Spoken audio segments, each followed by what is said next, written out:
నంద్యాల జిల్లాలోని ప్రముఖ పుణ్యక్షేత్రమైన మహానందిలో మహాశివరాత్రి బ్రహ్మోత్సవాల సందర్భంగా ఏర్పాటు చేసిన అఖిల భారత ఒంగోలు జాతి ఎద్దుల బల ప్రదర్శన పోటీలు ఘనంగా ప్రారంభమయ్యాయి. ఈ పోటీలను ఆంధ్రప్రదేశ్ రాష్ట్ర న్యాయ మైనార్టీ సంక్షేమ శాఖ మంత్రి ఎన్ఎండి ఫారూక్ ముఖ్య అతిథిగా హాజరై ప్రారంభించారు.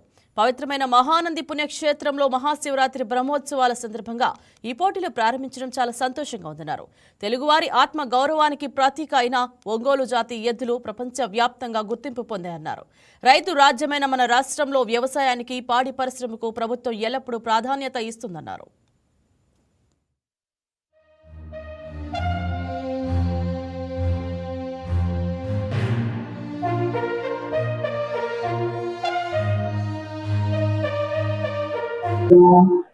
అందరం కలిసి నేను హైదరాబాద్ అసెంబ్లీ సమావేశాల ముందు అపోజిషన్ లీడర్లతో పిలిపించి మాట్లాడి ఏ ఎంటర్టైన్మెంట్ పోతే నా దేవాలయమే కాదు, మాజీ సోషల్ దేవాలయమే కాదు, రాష్ట్రంలో దేవాలయాలు కూడా ఆదాయం తగ్గిపోయి కాబట్టి ఎంటర్టైన్మెంట్ ఏర్పాటు చేస్తే బాగుంటుంది. నంద్యాల మహానంద స్వామి దృష్టిలో పెట్టుకొని నేను చేశాను. అప్పుడు నేను డిప్యూటీ స్పీకర్ గా ఉన్నప్పుడు అందరూ ఒప్పుకున్నారు. అందరితో మాట్లాడిన తర్వాత అసెంబ్లీ సమావేశాలప్పుడు ఇచ్చాము. ఏమని ఈవెంట్స్ చేయకుండా, దానికి ఏదో చొలకాలకు తోడు లేకుండా, ముళ్ళకట్టకు ఇల్లుపరాలు ఏది లేకుండా వీడియో అప్పటికి వీడియోలు ఇచ్చాయి కానీ దాని ప్రదర్శన ద్వారా మీరు చేయండి, దాంట్లో తప్పలేదని చెప్పి అప్పటి నుంచి మొట్టమొదటిసారిగా సురేష్ ఉన్నాడు 97-98 మొట్టమొదటిసారిగా 5 తులాల బంగారం ఇచ్చి ఇక్కడ మనం ప్రోత్సహించాలని ముఖ్యంగా ఇక్కడ ఈ ఎంటర్టైన్మెంట్ ఏర్పాటు చేశాం.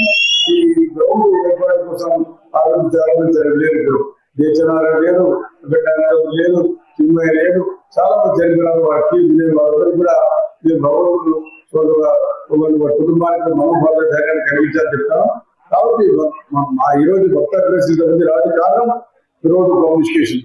ఆ రోడ్డు కూడా ఈ రోజు పరిస్థితి లేకపోతే ఈ రోజు ఏ పరిస్థితులు లేదో మీకు అందరికీ తెలుసు.